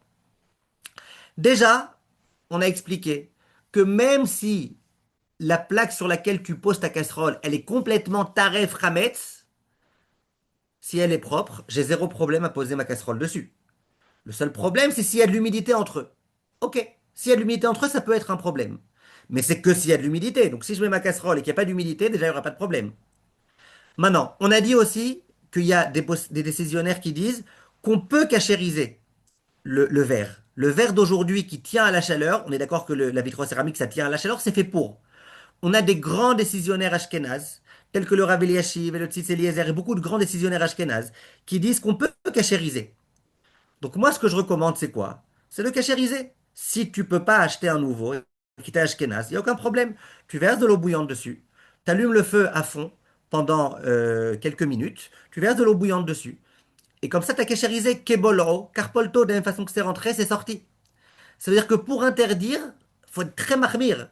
Faut dire premièrement que même cette matière-là, elle se cachérise pas, mais c'est faux. Parce que la plupart des décisionnaires, ils disent que ces matières-là qui supportent le feu, elles se cachérisent. Pas tous, mais la plupart, ils disent ça. Et même si ça se cachérise pas, même si tu me dis que ça se cachérise pas, on a encore l'histoire que tant qu'il n'y a pas d'humidité, il n'y a aucun problème. Donc une petite cachérisation, elle peut être possible. Donc moi je pense qu'il n'y a aucun problème si on n'a pas le choix, même en tant qu'Ashkénaze, à cachériser. Et je pense que même en tant que Sfarad, ça vaut le coup de faire ce que je viens de dire maintenant, verser un peu d'eau bouillante et cachériser. Pourquoi je dis que même en tant que Sfarad, ça vaut le coup? Parce qu'il y a des décisionnaires Sfaradim, le Rav Tzvi Pessar Frank par exemple, c'était le Rav du Rav Ovadia, c'était le Rav de Jérusalem. Lui il disait, tout ce que le Shulchan Aruch il dit que les ustensiles en verre, ils s'imprègnent pas, c'était les ustensiles en verre de l'époque qu'on mettait jamais à la chaleur. Mais les ustensiles en verre qu'aujourd'hui on met, comme le Pyrex, ça, il y a tellement de chaleur que ça peut rentrer à l'intérieur. Donc lui il dit on peut, donc lui il dit il faut cachériser. Donc moi ce que je recommande, que tu sois Sfarad ou Ashkenaz, je pense qu'on peut cachériser la vitrocéramique. Je vous ai expliqué pourquoi, à nouveau, je vous ai expliqué pourquoi. C'est important pour moi que vous compreniez la halakha, pas juste de vous jeter, ça oui, ça non, ça. Et je vous ai expliqué pourquoi. Maintenant, on arrive à la plaque à induction. La plaque à induction, la majorité des décisionnaires que vous allez interroger, ils vous diront c'est du verre. C'est du verre et il n'y a pas de problème. Euh, Il y en a qui sont pas tout à fait d'accord avec ça et qui disent qui dit que c'est vraiment du verre. Il y a du verre, mais il y a quand même beaucoup plus d'acier qu'autre chose. Et puis en dehors de ça, c'est très difficile à cachériser. Parce qu'à propos de la vitrocéramique, on a dit tu verses de l'eau bouillante et tu allumes à fond. Mais là, tu peux pas allumer à fond. Parce que quand tu allumes à fond à vide, ça s'allume pas. Donc, moi, le conseil le meilleur que je donne, c'est la chose suivante. C'est les questions après, hein, s'il vous plaît, parce que sinon je vais perdre la concentration. J'ai oublié de prendre ma Rétaline aujourd'hui. Je rigole. Comment on appelle ça? Non, je rigole pas, j'ai vraiment oublié ma Rétaline. Comment on appelle ça? La Oui, induction. le conseil le meilleur que je puisse donner, c'est d'acheter. Ils vendent dans le commerce, et en Israël et en France, ils vendent des espèces de matière en, comment ça s'appelle? Ah, j'ai oublié le mot. En silicone. En silicone, très bien, merci Madame Selem. Ils vendent des espèces de matières en silicone qu'on pose sur la plaque à induction. Ça veut dire, avant Pessah, on nettoie bien la plaque à induction et on pose ça dessus. Évidemment, je vous interroge, tous les rabbinim qui donnent leur accord sur ça, ils disent, mais il y a une condition, c'est quoi? Pas d'humidité. Pas Visiter. d'humidité entre Pas quoi et du- quoi? Entre la casserole et le silicone, du coup. Entre les Ah deux non, c'est plaques. ridicule. Entre la plaque et le silicone. Bien fait. Entre la plaque et le silicone, quand tu le mets, sèche bien. Qu'il n'y ait pas d'humidité. Comme ça pourra pas passer de la plaque au silicone, et donc ça pourra pas passer du silicone à ta casserole. Ça, c'est le conseil le meilleur que je donne. Les gens qui sont sur mon groupe de questions-réponses, ils voient qu'on m'a posé déjà au moins 50 fois la question depuis les 2 semaines dernières. Et à chaque fois, la réponse que je donne, c'est celle-là. Pourquoi je donne pas ce conseil pour la vitrocéramique? Parce que le silicone, il va brûler. Donc je peux pas donner ce conseil pour la vitrocéramique. Par contre, pour l'induction, ce conseil, il marche très très bien. Si une personne n'a pas réussi à s'acheter cette chose-là et qu'elle veut se servir de la plaque à induction, il y a une manière de cachériser. Tu verses de l'eau bouillante dessus. Donc déjà comme ça, il y a eu le kebolo carpolto que en général, le chametz qui coule de la casserole, il coule de la casserole et il va dessus.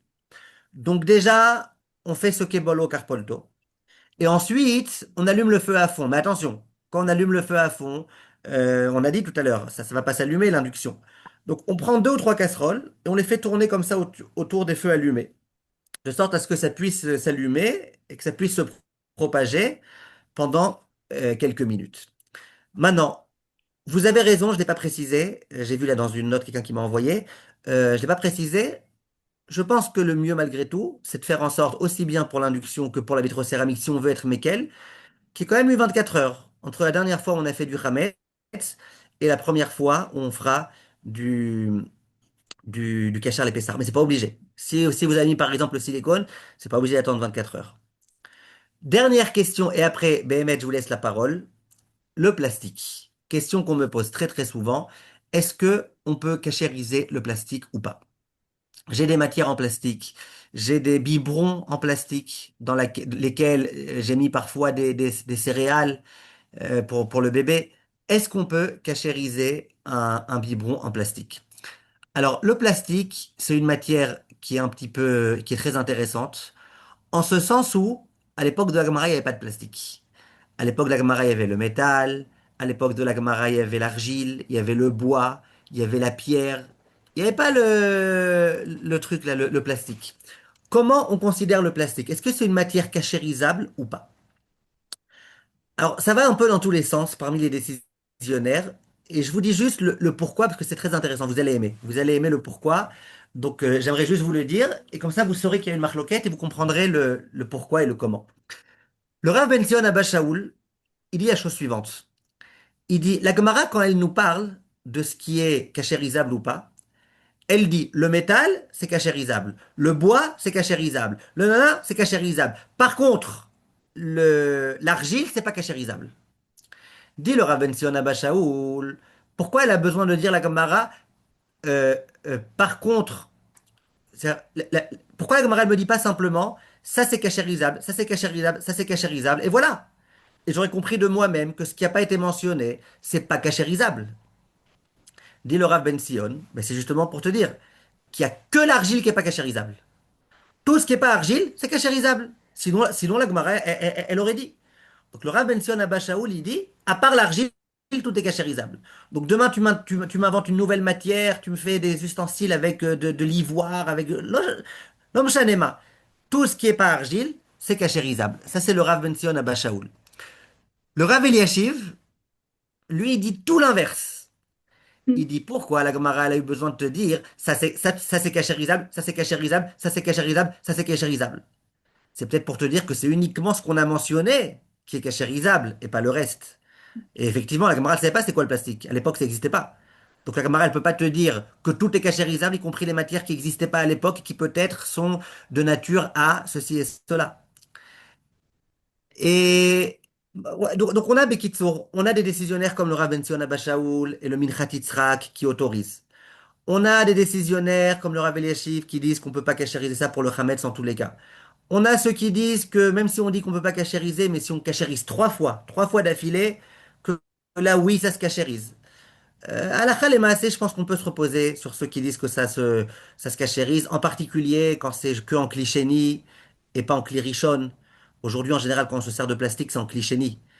Sauf si on le met dans le micro-ondes, mais sinon, en général, c'est en clichénie.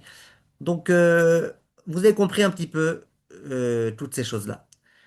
Voilà, j'ai essayé là d'être le plus précis possible. Le micro-ondes. Le micro-ondes, je pense que si vous le cachérisez bien, si vous le nettoyez bien, qu'il n'y ait plus de tramets du tout, qu'il soit bien nettoyé, vous attendez 24 heures depuis la dernière utilisation. Et je recommande aussi de mettre un verre d'eau avec un peu de savon à l'intérieur et de l'allumer pendant 5 minutes pour que toute l'eau elle s'évapore. Et je pense qu'après, on autorise. Chez nous, à la maison, on s'en sert pas du micro-ondes. Mais c'est une khumra. Mais caradine, je pense qu'on peut s'en servir. En tout cas, si vous voulez ensuite complètement entourer votre nourriture du micro-ondes avec du plastique, là, c'est évident que ça sera autorisé. Voilà, j'ai essayé de répondre. Ah, le lave-vaisselle aussi, j'ai promis de parler du lave-vaisselle. Le lave-vaisselle, c'est quelque chose dans lequel il y a du chametz. En général, il y a du savon dans le lave-vaisselle. Donc le chametz qui rentre, il est un petit peu abîmé. Le vrai problème qu'il peut y avoir avec le lave-vaisselle, c'est le chametz qui reste vraiment. Au niveau du filtre, il peut y avoir du chametz. Moi, je recommande ou de changer le filtre complètement, ou de vraiment bien le nettoyer. À part ça, je recommande d'attendre 24 heures, sans utilisation du tout. Et après, de l'allumer à la chaleur maximale, à vide, et avec les savons les plus forts que vous ayez. Comme ça, on a Kebolo Carpolto. D'accord? On a le principe que de la même façon dont le Khametz est rentré, il est sorti. On a du savon qui a complètement abîmé le goût. On a les 24 heures qui ont fait que le goût qui était à l'intérieur, il s'est abîmé.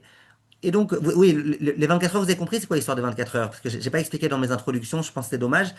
Je vous explique en une seconde, comme ça notre cours il aura été complet. C'est quoi l'histoire des 24 heures? Imaginez une casserole dans laquelle un goy a cuisiné du porc. Voilà, exprès, je prends un exemple choquant. Il a cuisiné du porc. Il a bien nettoyé la casserole. Un juif vient et 26 heures après, il fait cuire dedans des pommes de terre. Il avait le droit, il n'avait pas le droit, il aurait dû la cachériser avant. Mais il a fait cuisiner, il fait cuire des pommes de terre. Est-ce que les pommes de terre sont cachères? Réponse, les caméras Non, ouvertes faites comme ça ou comme ça? non, Réponse, si, c'est cachère. Pourquoi? non, Parce que le goût, attention, s'il y avait du porc à la surface, ça aurait été autre chose. Mais là, elle est propre, la casserole. Le goût qui est rentré à l'intérieur, on considère qu'un goût, au bout de 24 heures, il devient abîmé, il devient lifgam, il devient abîmé, il devient pagoum. À chaque fois qu'on vous dit dans la cachérisation, attendez 24 heures, le but c'est justement ça. C'est que même s'il y avait du goût à l'intérieur, qu'il soit pagoum, qu'il soit abîmé et qu'il soit plus un problème.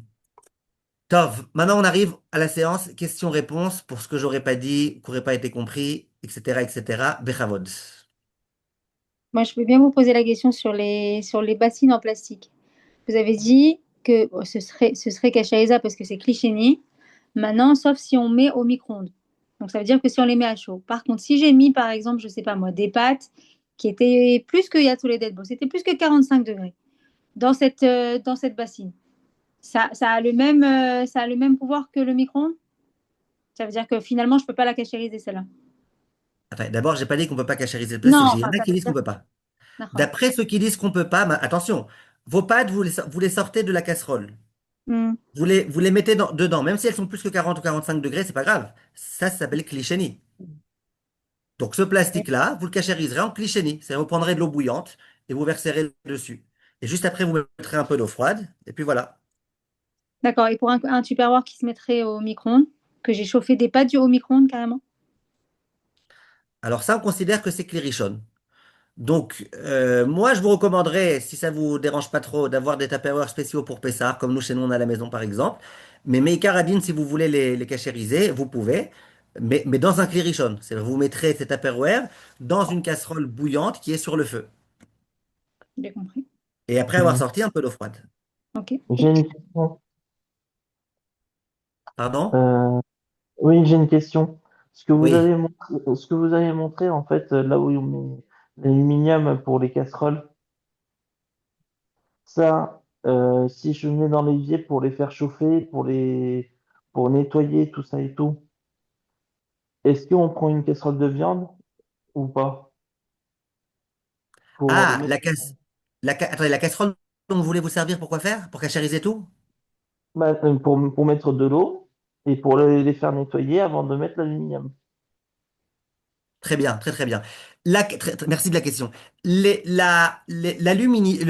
L'ustensile dans lequel on va faire la hagala, d'accord, la fameuse casserole qui va être sur le feu avec de l'eau bouillante. Le mieux, le mieux, c'est que ce soit une casserole qui n'est pas servie les 24 dernières heures. 24 heures, ouais. Et le mieux, c'est dedans ce qu'on va tremper, ce qu'on va cachériser, que ça n'ait pas aussi été servi les 24 dernières heures, de sorte à ce qu'il n'y ait pas beaucoup, beaucoup, beaucoup de goût de chametz ou de bassar bechalaf qui va rentrer dedans. Si on peut pas, il y a un conseil que moi je recommande, c'est de mettre un peu de savon à l'intérieur. Le savon, il va automatiquement abîmer le goût qui va rentrer à l'intérieur. Donc on peut se servir même d'une casserole qui est pas qui est beniomo, mais on met du savon à l'intérieur. Dans l'eau, on met aussi du savon. D'accord. Et juste comme ça, mais je pense que c'est une question. Le kumkum, en fait. On met juste de Ah, très l'eau. bien. Mais Très après, bonne c'est je question. pense que Merci aussi de c'est- cette question. Hmm. c'est l'éponge normale, en fait. C'est une éponge normale qu'on nettoie avec du vinaigre à l'intérieur pour Alors très nettoyer, en bien. fait. Alors très C'est tout, bien. quoi. Le kumkum, dans lequel on met que de l'eau, c'est pas la peine de le cachériser, il est caché à l'épaisseur et aucun problème. Le D'accord. kumkum de Shabbat, sur lequel il y a de l'eau, pareil, en principe, c'est pas la peine de le cachériser. Le problème, c'est qu'il y a des gens qui mettent dessus parfois des chalotes, des borékas, des choses pour réchauffer. Si on met des trucs dessus, Alors là, effectivement, il peut y avoir un problème de Hametz. Mhm. Alors, D'accord, Abenzion, merci. il dit, ce qu'il faut faire, c'est il faut prendre le couvercle sur lequel il y a le pain qui chauffe et le tremper dans Clérichon. Ouais, en plus dans la Et il dit que casserole. c'est suffisant. D'accord, merci. Rav, Avec comment on plaisir. cachérise les éviers? Très bien. Éviers Comment de on la cachérise, cuisine. comment on cachérise les éviers? Très très bonne question. Si vous avez compris mon cours d'aujourd'hui, vous allez être déjà très... Quoi? Non, non. Vous allez être déjà un peu déstressé avec les éviers. Pourquoi vous allez être un peu déstressé? Dans les éviers, le chametz qui peut rentrer, c'est un chametz qui vient quand, par exemple, il me reste du couscous et que je le verse à l'intérieur de l'évier. Donc, il y a du chametz qui rentre. C'est jamais klirishon. Le chametz, il peut rentrer que en irouï mi klirishon, dans un versement, un déversement d'une casserole Ok. bouillante Mhm. Mhm. avec du chametz dedans. Très bien. Maintenant, euh, Avec du le seul produit. moyen, le seul moyen que le chametz qui est à l'intérieur de l'évier, il puisse sortir dans mon autre, dans une casserole que je mettrai dedans, ça serait que je pose une casserole bouillante dessus et qu'il y ait de l'humidité entre la casserole et le bas de l'évier. Chose qu'il n'y a pas. C'est-à-dire, on fera en sorte pendant Pessah de ne pas poser une casserole brûlante dans l'évier. Maintenant, il y a des poskim qui ont été très très qui ont été jusqu'au bout. Le Rav Ben Zion Abba Shaul, par exemple, c'est pas la peine de cachériser l'évier. C'est pas la peine. Il y a tout le temps du savon là-bas et tout le temps de la saleté. C'est pas la peine de cachériser. Moi, ce que je recommande en général, c'est de oui cachériser. Comment la plupart des éviers en général, ils sont en Eurostat, d'accord, en métal. Donc, comment le Hametz il a pu rentrer à l'intérieur? Irui Miklérichon, ben, cachérise avec Irui Miklérichon. Tu prends ta bouilloire, tu la fais chauffer à fond, et quand c'est bien bouillant, tu fais passer sur toutes les parois de l'évier, partout dans l'évier. Juste après, tu mets un peu d'eau froide, et c'est amplement suffisant. Si vous avez un évier qui est en argile, je recommande de faire ça 3 fois. OK? D'accord. Ouais. D'accord. Il n'est pas en acier, mais je ne sais pas quelle matière c'est. C'est Faites des trois éviers qui sont fois. en Israël. Donc Alors trois faites fois. trois Et fois et évitez de mettre des casseroles bouillantes. J'imagine que vous ne le faites pas, mais en tous les cas, non, à mais, Pessah, évitez de mettre des casseroles bouillantes à l'intérieur. Évidemment qu'ils soient propres, c'est évident. Il ne faut pas qu'il y ait de non, ramasse mais dedans. ça arrive en temps normal, je dirais hors Pessar, de déposer une marmite chaude là-dessus, Ok, là-dedans. C'est pas ok. grave? Or Pessah, ça ne me dérange pas. Moi, ce qui me D'accord. dérange, c'est surtout que ça coule. Et si je mets juste des grilles en dessous, est-ce que ça rajoute ou ça fait rien du tout? C'est vrai que ça me tranquillise. C'est mieux. Regardez, il y a Ah, des gens, il y a des mais gens, c'est des grilles en plastique, quoi. je sais, il y a des gens, nous chez nous par exemple, depuis que je me suis marié, ça fait des années et des années, on a pris la coutume, et c'est le khumra, on a pris la coutume de mettre des espèces de bassines. On a des espèces de bassines en plastique dans lesquelles il y a un Je trou. trouve pas. Chaque Ouais, Pessah, en plus de cachériser l'eau bouillante, le machin, le truc, on met ça. On en a une pour la viande, une pour le lait, et puis on fait c'est une khumra. ouais, C'est mais sûr que je les trouve pas. Elles sont à Yerushalayim, elles sont pas Ah, en Aria. mais au Shiraz, il j'ai y en a. com- Et, j'ai et compris. donc là Non, donc maintenant, si j'en ai j'ai pas, dit, c'est des khumrots qui existent, mais c'est pas obligé de faire ça. Maintenant, si vous, c'est sûr que si vous surélevez, donc il n'y a plus de contact direct entre l'évier et la casserole, c'est sûr que c'est mieux. Et là même si vous posez une casserole bouillante, ça sera bon. Et avec un produit, mais la javel ou pas? Attendez, pas tout le monde en même temps, s'il vous plaît. Enfin, avec de la javel ou de... On peut mettre un Non, produit non. ou... Quand on dit laver, c'est que ce soit propre. C'est pas la peine de mettre de la javel. Alors Si juste... vous voulez, mettez. Non, juste pour terminer là-dessus, et pendant Pessah, cette grille, elle se salit. Est-ce que je peux avoir une éponge spéciale qui soit pas pour nettoyer et remettre les grilles ou non, ou j'ai pas le droit? Pourquoi pas? Et comment? Pourquoi pas? Pourquoi pas? Ah, d'accord. Non, pourquoi pas? D'accord, je savais pas. Ok. Ok, d'accord, merci. Merci, Ra. Ah, mais Avec excusez-moi pour plaisir. le lave-vaisselle. Vous avez dit en fait, il faudrait le mettre à haute température. Aujourd'hui, le lave-vaisselle, enfin, il y a des lave-vaisselles intelligents. Donc, ça veut dire qu'en fait, on n'a aucune shlita sur la température et sur la manière dont il va laver la vaisselle. Alors là, c'est un problème, parce que peut-être que le Hametz, il a été fait à chaud, et que maintenant, ça va être à froid. Enfin, Donc, mieux de il faire faut, le... il faudra au moins attendre 24 heures, ça c'est sûr, avant de s'en servir. Au moins mettre du savon à fond. Euh, Si c'est comme ça, je préférerais qu'on s'en serve pas. Mais on peut pas interdire. J'ai Par compris. contre, vous avez pas dit un truc au niveau du four. On le met à fond, mais pendant combien de temps? 1 heure, 2 heures, Une demi-heure, ça suffit. une demi-heure, ça suffit? D'accord. Ouais. Abraham, J'aimerais bien. Il y a des personnes qui n'ont pas posé de questions. Ken, Euh, moi, oui. j'aimerais bien poser la question par rapport, vous avez parlé à un moment donné du fait que la marmite, elle rentre pas en contact avec, s'il n'y a pas de condensation, etc.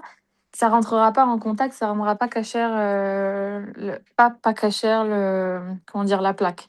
Est-ce que, mais j'ai pas compris comment ça cachérisait le fait qu'il y ait le fait qu'il y ait il y a un aluminium.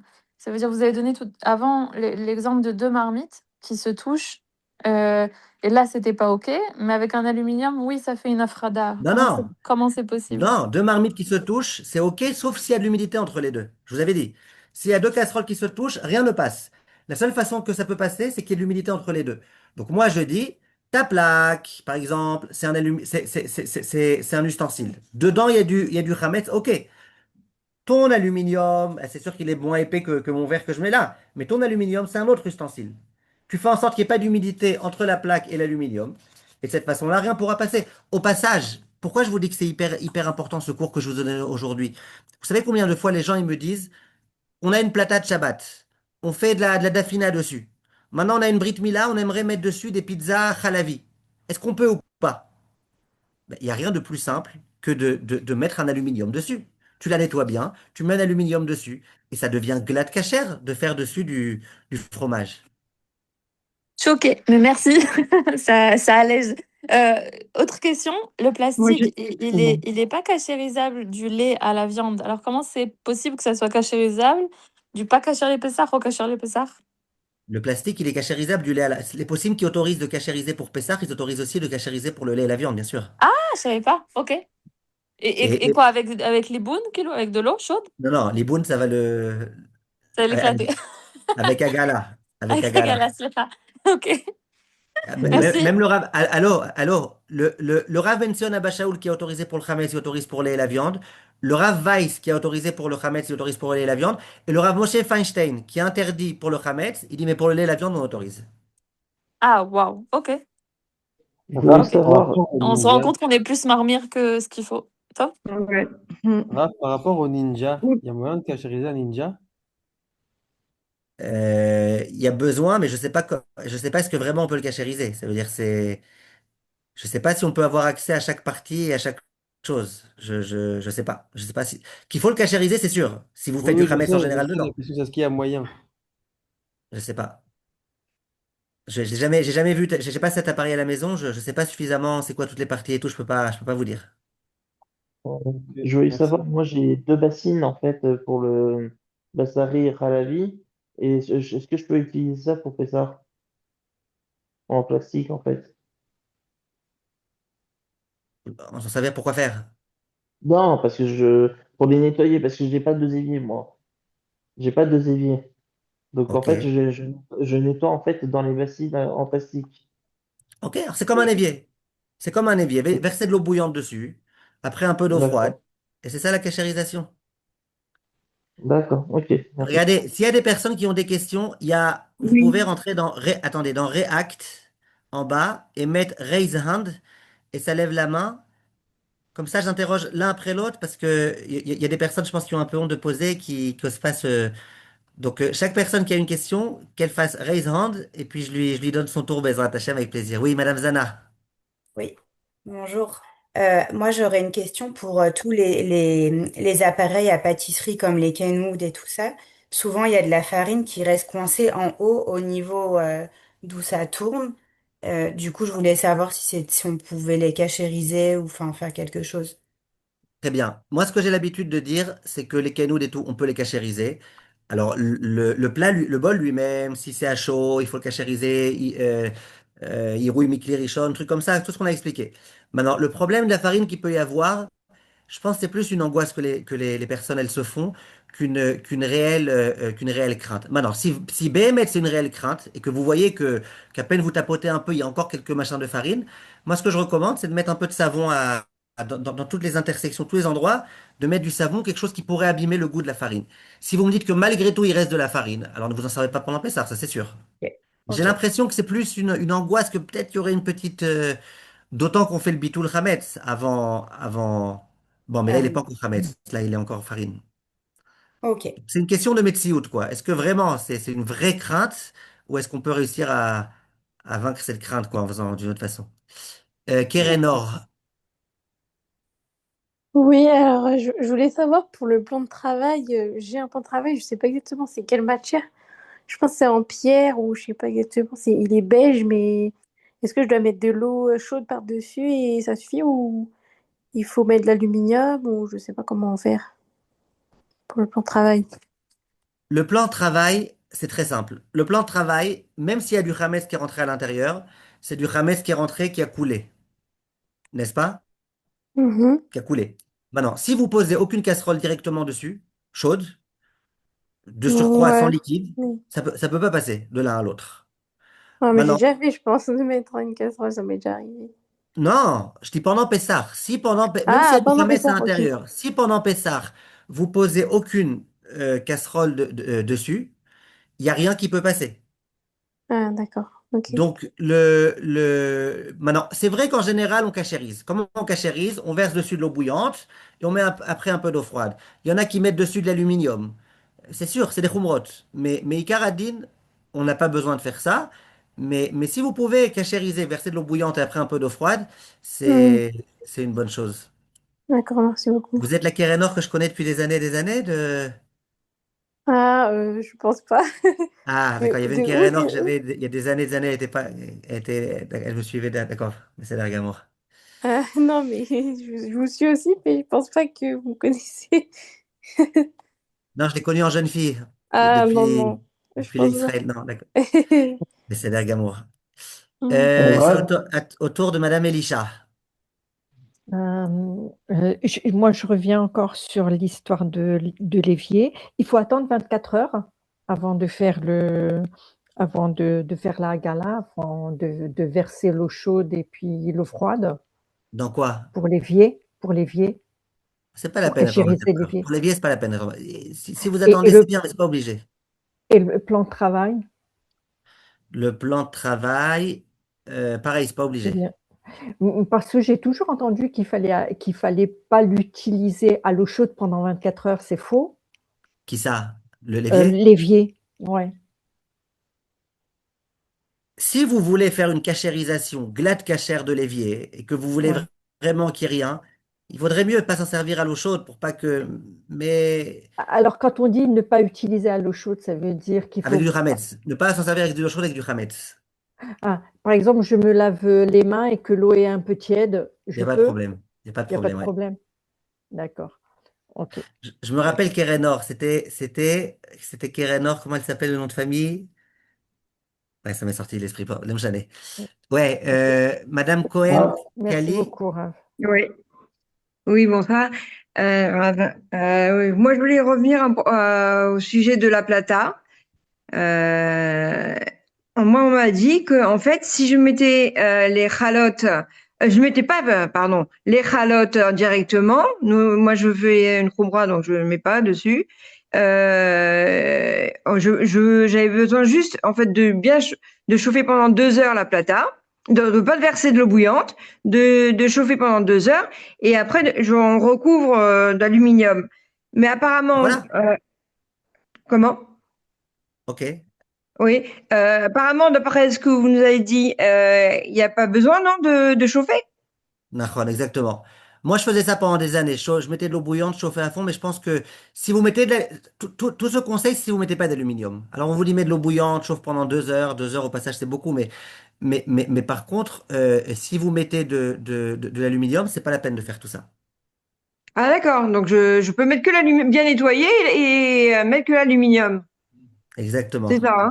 Ce que vous avez dit, d'accord, merci. Mais sec, Et- que ce soit sec, que ce soit sec entre oui, l'aluminium, entre la plaque et oui, l'aluminium. ça, oui, pour que ce soit pas conducteur, ouais, ouais. Et une autre question au sujet de la plaque d'induction. Les plaques que vous avez normalement, les casseroles, en fait, c'est un peu l'aimant qui fait, oui, ça fait une sorte d'aimant quand on pose une casserole sur l'induction. Si on met les plaques, je suppose que vous avez essayé déjà, non? Ou c'est Moi, j'ai pas nouveau? d'induction chez moi. J'ai pas d'induction. Ah, ok. Mais est-ce que ça a fonctionné? C'est ça la question, c'est est-ce que ça a fonctionné? J'ai pas parlé d'aimant, moi. Moi, j'ai parlé de silicone. Non, le silicone, oui, oui. Non, Oui, ça marche parce très que bien. Ça marche très bien. Il y a même une dame sur le groupe qui a dit qu'elle, elle le met tout le temps. ah, Euh, ok. même pas pendant Pessah pour éviter que ça raye. Ça. Ah, que ça aille, oui, plutôt, oui, oui. D'accord. Ok. Merci beaucoup. Avec plaisir. Rave. Madame Selem, Oh, je sais pas Oui, comment on fait. oui, excusez-moi. Pour le plan de travail, ouais. je voudrais ajouter Pour les ça. questions, s'il vous plaît, levez la main. Levez la main avec le truc là. Oui. Pour le plan de travail, moi, j'ai du marbre. Maintenant, j'ai une habitude de mettre mes plateaux de four chauds dessus. OK. Donc, est-ce que, Birlal, je dois cachériser Pendant pour le Pessah? café Pendant Pessah? pendant Pessah, pendant tout le temps? Je fais ça tout le OK. temps. OK. Donc, j'ai Alors, j'ai alors, peur d'avoir ce réflexe et de le faire quand même. Donc, je voudrais. Donc, ça veut dire qu'il faudrait que je fasse à l'eau bouillante et. le mieux, mettez de l'aluminium. Ah non, ça, je peux pas, par contre. Alors, il me faut trop de choses. Hein? Alors, une autre matière, il y a ou l'aluminium ou il y a tout type de tapetim qui vendent. Mais si vous ne pouvez pas, alors versez de l'eau bouillante Ouais, et de l'eau froide et faites en sorte quand vous posez les choses qu'il n'y ait pas d'humidité. Comme ça, vous êtes tranquille. ok.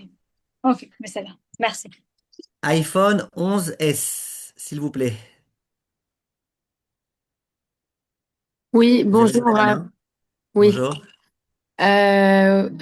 J'avais une question pour savoir, pour faire à gala des fourchettes, des couteaux, est-ce qu'on peut utiliser une marmite qui est Hametz? Alors, je vous ai dit on peut, mais il faut attendre qu'elle n'ait pas été utilisée pendant 24 heures, c'est le mieux. Qu'elle n'ait pas été utilisée pendant 24 heures, ou alors mettre un peu de savon dedans. Mais on peut, oui. Ok, pour rebondir sur la question d'avant, donc vous avez parlé tout à l'heure, on ne peut pas poser de casserole donc sur du marbre, on peut poser une casserole? Ça va faire exploser. Non, Mais non, ce c'est qu'on du peut, marbre qui est anti-chaleur. ok. Je le fais tout le temps, il n'y a Vous, pas de problème. vous pouvez poser s'il n'y a pas d'humidité en dessous. Donc faut pas ça a été nettoyé avant, mouillé ou quoi. Faut pas qu'il y ait d'humidité entre la casserole et le plan de travail. Non, ça le rend taref. Nahon. Non, ça rend pas taref, mais il pourrait y avoir. Mais Taref, j'ai non, une, parce que que- dans tous les cas, c'est plus que 24 heures. mais, Donc ça mais rendra pas taref. Ok, mais j'ai une question. Mais pourquoi ça rend problématique, enfin, ça crée un problème, sachant que bah, la nourriture, elle est dans la casserole, pas en dessous. La nourriture, oui, elle est dans la casserole. Mais si une fois il y a eu un peu de nourriture qui est rentrée dans votre plan de travail, donc Oui, alors, dans le plan de travail, il y a du goût de nourriture. Pas de la oui, nourriture que vous avez nettoyée, mais il y a du goût de nourriture. Vous oui. posez maintenant votre casserole. S'il y a un peu d'humidité entre le plan de travail et la casserole, il peut y avoir un transfert du goût Hametz qui était dedans. Je sais que c'est un peu lointain, mais ça Mais peut c'est arriver. même, quand bien même, ça arrive pas à l'intérieur. Vous voyez ce que je veux dire? Ça pourrait arriver à l'intérieur. Ça Ah, pourrait. ok, j'ai Vous voulez compris. plus Mekila que moi, vous pouvez, mais bonne chance. Non, non, non, non. Merci beaucoup. Vous aurez du mal. Merci Ouais, beaucoup. avec plaisir. Il y a d'autres questions là? Attendez, si personne a levé la main, Ouais, personne a moi levé je, hein? moi, Ah, je, Ruben. là, j'ai une question, là, je vous montre, là, au niveau des murs, parce que c'est proche là où il y a le feu, la casserole, tout ça et tout. Est-ce qu'on met de l'aluminium ou pas? C'est pas obligé de mettre de l'aluminium. Lavez-le juste bien le mur. C'est pas la peine de mettre de l'aluminium. D'accord, pas besoin. Ok, merci. Avec plaisir. Rabbanit Mazal. Bonjour Rav. Bonjour. Tout à l'heure, vous avez dit que pour ceux qui n'ont pas la pyrolyse, il faut faire très fort le four. Combien de temps suffit à peu près le four à haute température si on n'a pas la pyrolyse? Une demi-heure, ça suffit. Une demi-heure, ça suffit même pour la plaque.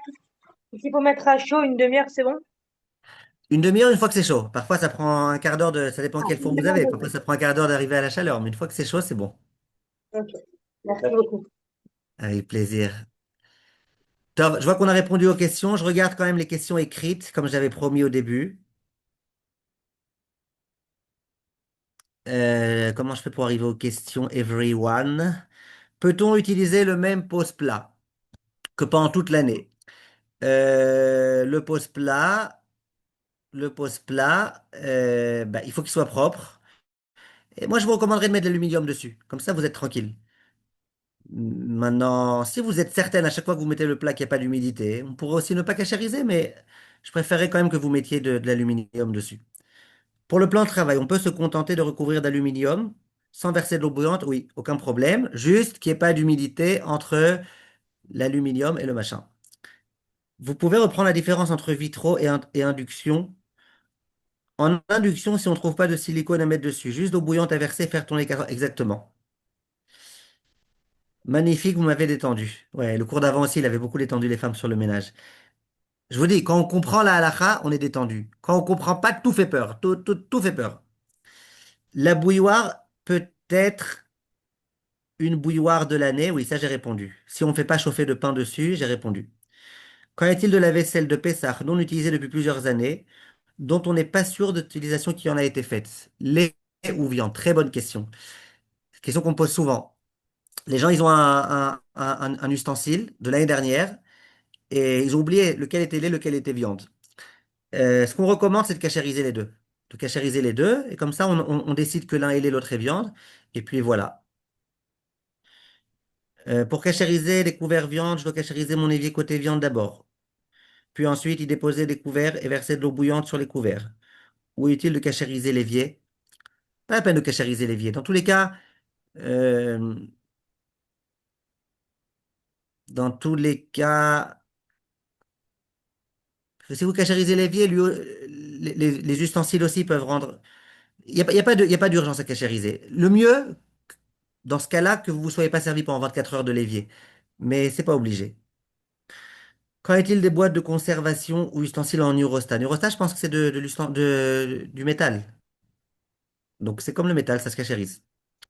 Verser de l'eau bouillante sur toutes les parties démontables du lave-vaisselle. C'est pas obligé. Pour que ce soit propre, ce que je vous ai expliqué, quoi. Tom, j'ai répondu à toutes les questions. S'il reste des questions, levez la main. Je suis là encore une minute, s'il n'y a pas d'autres questions. Oui. Qui a levé la main en premier, Madame Selem, ou c'était l'avant?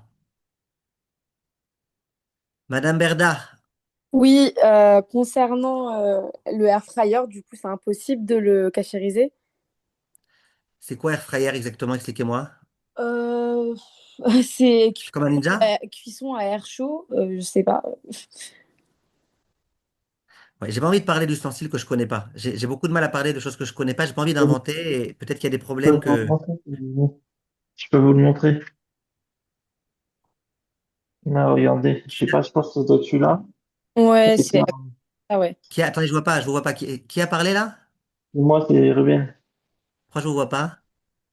Là, ouais, Ah là, voilà. voilà. Ouais, ouais. Là, voilà, c'est un truc comme ça. En fait, on a juste à sortir ça et C'est une sorte Ouais, de fou, en fait, entre ça, ça, guillemets. ça se cachérise, c'est sûr. La question, c'est qu'est-ce qui se passe avec les vapeurs, les machins? Ça, je sais pas. Il y a pas de vapeur, en fait. Enfin... Alors, si je peux me permettre, le Raft a fait une vidéo pour dire que tous ces appareils-là ne peuvent pas se cachériser. Ok, d'accord. Ok. Ça veut pas dire que moi, j'autoriserai pas, mais il faut Oui, que je mais sache exactement comment et c'est c'est fait et beaucoup tout. d'électricité, c'est beaucoup d'électricité tout autour et ça rentre à l'intérieur. C'est déjà très compliqué à Zéro. nettoyer. Ouais. Alors, ça, c'est le problème. Mm. Ok. D'autres questions? Raph, si vous voulez, je pourrais vous Ah, envoyer une vidéo sur WhatsApp de l'appareil avec le fonctionnement. qui est-ce qui parle là? C'est qui? C'est Megan Bendriam. Ah, c'est que je me suis dit, j'ai cru reconnaître à votre voix. Ok. C'est-à-dire, envoyez-moi et si Je j'arrive à vous avoir une envoie réponse Benoît après Cachin. ça, je Mais vous la dirai. effectivement, le Rav Twito, il a pas autorisé tout ce qui est cookéo, etc. parce que c'est impossible de bien nettoyer correctement. Il y a des résistances, etc. C'est quasiment impossible d'atteindre, en fait. Ok. Mais je vous enverrai quand même. Besséder Gamour. Il y a d'autres Merci. qui.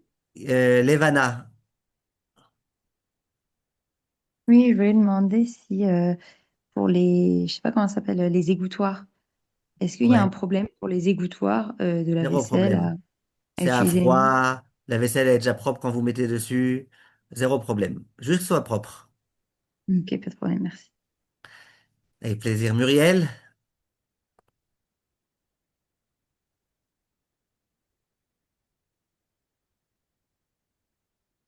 Oui, vous m'entendez? Oui. Oui, oui, pardon. Alors, on a parlé de la cachérisation des plaques vitrocéramiques et induction. Qu'en est-il des plaques électriques ancien modèle? Très bien. Le mieux, vous mettez dessus de l'aluminium. Vous nettoyez bien. Vous mettez dessus de l'aluminium. Un peu comme la plaque de Shabbat. C'est le mieux. Maintenant, si vous ne pouvez pas, pour une raison ou pour une autre, que j'ignore, il faudrait au moins mettre de l'eau bouillante, allumer à fond pendant un certain temps, 20 minutes, et veiller pendant Pessah à ce qu'il n'y ait pas d'humidité entre le bas et le haut. D'accord, merci beaucoup. Avec plaisir, Madame Soussan. Oui, alors j'étais pas là au début du cours, donc je ne sais pas si ça a été abordé. Au niveau des plaques du four, est-ce que c'est possible de bien les nettoyer, mais pas les mettre dans le four avec la pyrolyse, parce que je sais que ça les abîme. Alors j'ai dit, dans ce cas-là, il faut au moins mettre de l'aluminium tout autour. Ok, d'accord. Même les grilles, vous Et, savez, parce que ça passe au travers, quoi. Au niveau des grilles, l'aluminium, il va se casser, quoi, se percer. ah non, non, il faut qu'il y ait de l'aluminium partout. Ok, S'il n'y a pas d'accord. d'aluminium, c'est un problème. Ok, très bien. Ou alors, vous prenez un chalumeau et vous passez. Ok. Et si jamais j'essaye quand même de les mettre au pyrolyse, ça marche quand même ou pas? Il y a des postings qui veulent dire que ça marche pas parce que comme c'est dangereux comme ça peut abîmer le Oui, c'est mètre, ça. on a peur qu'on fasse pas à fond et qu'on essaye de D'accord. faire moins de temps. J'ai un peu D'accord. de mal. Très bien. Merci beaucoup. Mégane, Ouais, Raph, c'est juste pour savoir, pour la cachérisation, est-ce que ça implique forcément de mettre de l'eau bouillante puis de l'eau froide ou juste l'eau bouillante suffit? en Enfin, général, en on met de l'eau général, froide. Vous savez pourquoi? Parce que on a non, je sais pas. parce que on met. Alors, je vous explique. Vous mettez l'ustensile où il y a du chametz dans l'eau bouillante. L'eau bouillante, qu'est-ce qu'elle fait? Elle fait sortir le chametz, n'est-ce pas? Mhm. Maintenant, de la même façon qu'elle fait sortir le chametz, le verre, l'ustensile, il reste un peu ouvert. Donc, ça peut re-rentrer dedans. Par contre, quand on met de l'eau froide, on bloque tout. Ça veut dire le chametz qui était à la surface, il s'en va. Donc, en général, on essaye après avoir mis de l'eau chaude, de mettre tout de suite de l'eau froide pour refermer l'absorption, en quelque sorte. Ah, d'accord, mais par exemple, moi, j'ai l'habitude de faire la gala du plan de travail avant de mettre la toile cirée. Là, pour le coup, j'ai pas besoin de remettre après de l'eau froide. C'est pas la peine. Encore une fois, vous avez l'habitude de quoi? Sur le plan de travail, j'ai l'habitude de faire la gala avec l'eau bouillante et après de Ouais. recouvrir de toile cirée. Mais là, j'ai pas besoin forcément de mettre de l'eau froide derrière. Non, là, si vous mettez une toile cirée, vous n'avez même pas besoin de verser de l'eau bouillante. Ouais, donc je perds du temps en fait, j'ai pas besoin. Je sais pas si c'est perdre du temps. Chez nous aussi, on fait comme ça. On met de l'aluminium et pourtant on verse de l'eau bouillante. Je sais pas si c'est perdre du Ah, temps, d'accord. mais c'est donner encore un peu d'importance à Pessah. Mais c'est pas obligé du tout, ouais, vous avez raison. Et la crédence, vous savez ce qui recouvre le mur? Le retour en fait du plan de travail sur le mur, ça par contre, il n'y a pas besoin du tout de recouvrir non plus. S'il est propre, non, c'est pas la peine. D'accord, merci beaucoup, Raph. Avec plaisir. J'ai oublié de remercier une fois de plus Madame Arbanitschich, c'est elle qui a à l'initiative de ces cours, qui m'a demandé la semaine dernière qu'on donne un premier cours, après on a eu l'idée de faire un deuxième. Donc c'est grâce à elle qui a eu l'idée. Peut-être sinon j'aurais pas eu l'idée. Enfin, je pense pas de moi-même enfin, je suis pas sûr que j'aurais eu l'idée de moi-même de les faire ces cours, donc on la remercie. S23 plus de Martine. Vous avez une question? Non? Alors je vous laisse. Ce cours il sera rediffusé Bezrat Hachem pour celles qui n'ont pas pu être là. Je vous remercie d'avoir été là. Si vous avez des questions, les groupes ils sont ouverts Bezrat Hachem. Quand vous avez des questions, ces jours-ci là, des questions qui sûrement ont déjà été posées, si vous pouvez regarder faire une petite recherche sur le groupe avant de demander parce qu'il y a des questions qui sont reposées 100 000 fois. Ça m'évitera un peu de travail. Et si la question, vous ne la retrouvez pas, alors avec plaisir. Voilà, Beatzlacha, merci de votre attention et à très bientôt. Kol Tov, merci à vous. Merci beaucoup, Raph. Merci beaucoup, Raph. Merci beaucoup, Raph. Merci, Raph. Avec plaisir. Mec.